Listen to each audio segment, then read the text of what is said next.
تماشاگران از یک دو دقیقه تماشا میکنه بعد با خونده و شینه ها را خدا نصیب کرده باشه با پراگی هم باشه اول تا آخری تیار کردن این وش معرکه را تماشا میکنه.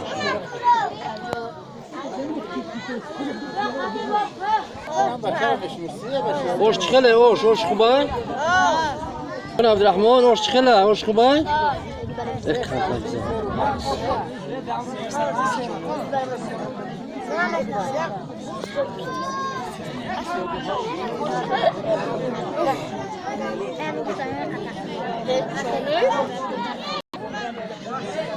بزنه اولی امی شوتا بود که با ایلوگی تو میاری خیلی